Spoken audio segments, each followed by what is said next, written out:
Yuval Noah Harari, l'être humain est désormais un animal que l'on peut pirater. L'historien militaire israélien Yuval Noah Harari est auteur et professeur à la faculté d'histoire de l'université hébraïque de Jérusalem. Des personnalités telles que Barack Obama, Angela Merkel, Emmanuel Macron et Sebastian Kurz, qui font appel à lui comme source d'inspiration et comme conseiller, font l'éloge de cet homme. Klaus Schwab, le fondateur du Forum économique mondial, FEM, et auteur du livre Covid-19, La grande réinitialisation, décrit Yuval Noah Harari comme un brillant futurologue. Lors de ses interventions au Forum économique mondial en 2018 et 2020 ou au Forum de la démocratie d'Athènes en 2020, Harari a parlé du développement technologique et de ce qu'il signifie pour la société, la politique, la religion et l'idéologie. Dans ses conférences, il appelle régulièrement qu'il est désormais possible pour la première fois dans l'histoire de l'humanité d'observer et de suivre des personnes à tout moment et en tout lieu. À une vitesse très élevée, les algorithmes de l'IA traitent d'énormes quantités d'informations et ont le potentiel de tout mémoriser et de reconnaître dans les données des modèles pour des analyses liées à la personnalité. À ce sujet, Harari déclare « Un système qui nous comprend mieux que nous nous comprenons nous-mêmes peut prédire nos sentiments et nos décisions, peut manipuler nos sentiments et nos décisions et il peut finalement prendre des décisions à notre place. » Selon Harari, la pandémie de Covid-19 a ouvert la porte à la surveillance sous la peau. Je cite « Je pense que lorsque les gens regarderont en arrière dans quelques décennies, ils se souviendront surtout de la crise du Covid, car c'est le moment où tout est devenu numérique. Et c'est le moment où tout a été surveillé, où nous avons accepté d'être surveillés en permanence, pas seulement dans les régimes autoritaires, mais aussi dans les démocraties. Et peut-être le plus important, c'est que c'est le moment où la surveillance a commencé à s'infiltrer sous la peau. Et je pense que le grand processus qui se déroule actuellement dans le monde, c'est le piratage des gens, la capacité de pirater les gens, de comprendre ce qui se passe au plus profond d'eux-mêmes, ce qui les définit, ce qui les motive. Et pour cela, les données les plus importantes ne sont pas ce qu'ils lisent, qui ils rencontrent et ce qu'ils achètent, mais c'est ce qui se passe dans leur corps. En outre, l'historien a déclaré dans une interview en 2020 « Mais certains gouvernements et entreprises sont capables, pour la première fois dans l'histoire, de pirater systématiquement les gens. On parle beaucoup du piratage des ordinateurs, des smartphones et des comptes bancaires, mais l'essentiel à notre époque est la capacité de pirater les gens. Les humains sont devenus des animaux piratables. Tu sais, toute cette idée que les gens se font, tu sais qu'ils ont une âme ou un esprit et un libre arbitre, et que personne ne sait ce qui se passe dans leur fort intérieur. Donc, quoi qu'ils choisissent, que ce soit aux élections ou au supermarché, c'est leur libre arbitre. Eh bien ça, c'est terminé. » Ce que nous dit ce professeur d'histoire futuriste, ce n'est pas de la fiction. Dans le monde entier, de nombreuses entreprises travaillent sur des technologies permettant d'implanter des capteurs sous la peau. Certaines technologies sont déjà au point et disponibles sur le marché.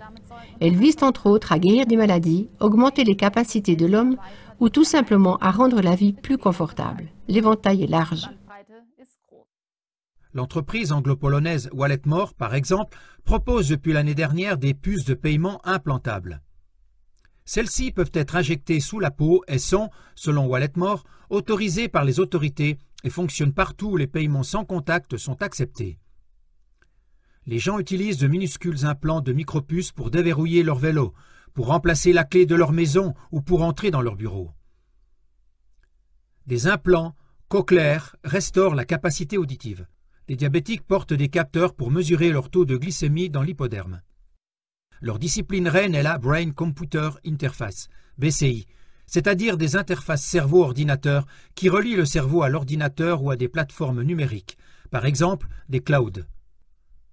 Plusieurs grandes entreprises de technologie, dont Facebook et Microsoft, et des investisseurs technologiques comme Elon Musk, financent des projets qui développent l'utilisation de dispositifs BCI.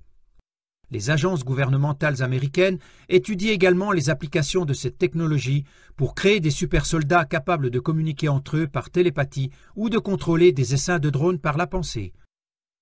Des chercheurs de l'université de Stanford ont couplé un logiciel d'intelligence artificielle à un dispositif BCI implanté dans le cerveau d'un homme souffrant d'une paralysie totale du corps. Le logiciel a été capable de décoder les informations du BCI et de convertir les pensées de l'homme sur un écran d'ordinateur. De manière synchrone, une start-up new-yorkaise a déjà reçu l'autorisation de la FDA, Food and Drug Administration des États-Unis, de tester le dispositif cérébral implantable appelé Stentrode sur des patients humains dans le cadre d'une étude de faisabilité dite précoce. Le Stentrode est placé dans une veine dans la partie du cerveau terminal qui génère tous les signaux liés au mouvement. L'appareil doit permettre aux patients de commander des appareils numériques sans fil par la pensée. Le système est destiné aux patients souffrant de paralysie suite à différentes maladies. Sous le couvert de la guérison de certaines maladies et en tant qu'innovation, ce sont surtout les aspects positifs des implants cérébraux qui sont mis en avant. Mais que se passerait-il si de tels implants étaient utilisés comme des instruments de pouvoir? En 2016 déjà, le fondateur du FEM, Klaus Schwab, avait évoqué dans une interview l'idée de puces électroniques implantables, d'abord dans nos vêtements, puis dans notre cerveau ou sous notre peau. Il s'agit ainsi de permettre une communication directe entre notre cerveau et le monde numérique. Un autre objectif est de connecter l'homme à la 6G et à l'Internet des objets. Selon Pekka Lundmark, directeur général de Nokia, la future génération de télécommunications mobiles 6G devrait être prête à être commercialisée d'ici 2030. Lors du Forum économique mondial de Davos de cette année, il a déclaré « Le smartphone tel que nous le connaissons aujourd'hui ne sera plus l'interface la plus courante. Au lieu de cela, les futurs appareils seront directement intégrés dans notre corps. » Selon Lundmark, les capteurs cérébraux doivent être utilisés pour commander des machines. Les hologrammes gagneront également énormément en importance et Lundmark prévoit que d'ici 2030, il devrait y avoir un jumeau numérique de presque tout. Ces technologies sont présentées comme de formidables avancées techniques qui devraient nous faciliter la vie. Aussi prometteuses que soient les interfaces cerveau-ordinateur, elles comportent également un potentiel de surveillance totale allant jusqu'à la lecture des pensées. Si une interface cerveau-ordinateur stockait vos souvenirs dans le cloud, l'entreprise aurait accès à vos informations les plus intimes et les plus privées. Est-ce que cette entreprise vendra votre profil numérique, tout comme les sites de médias sociaux peuvent vendre les données de leurs utilisateurs? Et si cette technologie était associée à un système de crédit social, comme c'est déjà la réalité en Chine? En effet, de nombreux États sont favorables au système de crédit social chinois ainsi qu'à une identité numérique unique. Récemment, on a appris qu'un projet pilote Smart City Valit sera lancé à Bologne, en Italie, à partir de l'automne. Il s'agit du premier système de crédit social sur le sol européen. Un comportement vertueux rapporte des points et peut être échangé contre des récompenses.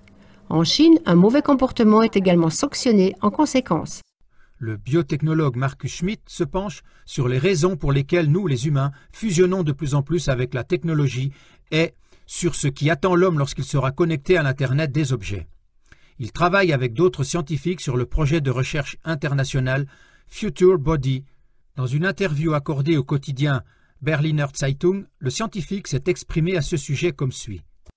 La neurotechnologie englobe différentes technologies et processus qui interagissent directement avec notre système nerveux, par exemple par des brain-computer interfaces, c'est-à-dire des interfaces cerveau-ordinateur.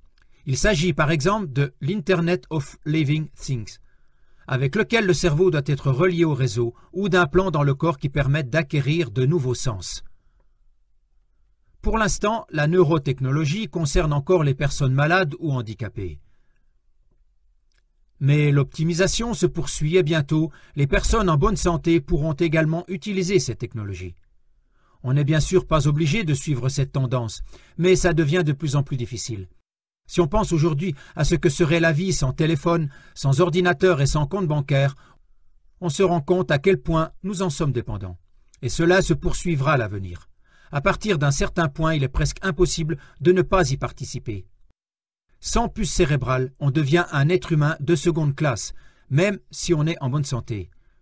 Nous pouvons nous demander si une personne normale aura à l'avenir le statut qu'a aujourd'hui une personne handicapée.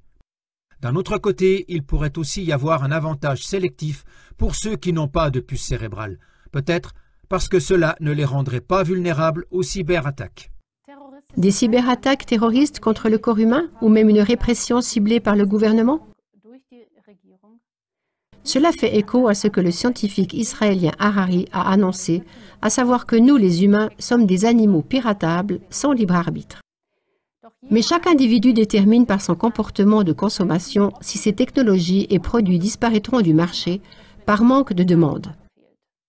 Participez vous aussi à la diffusion de ces informations. Ne nous laissons pas aveugler par les arguments des stratèges mondiaux et regardons aussi le revers de la médaille qu'apporte le progrès technologique. Car notre existence humaine va bien au-delà de notre existence rationnelle. Nous sommes des êtres spirituels dotés d'incroyables capacités intuitives, des créatures uniques qui ont le droit de développer librement leur personnalité et leur individualité. Ce que nous disons, ressentons, pensons et faisons a un impact immédiat sur notre environnement. Aucune intelligence artificielle ne peut remplacer cette réalité.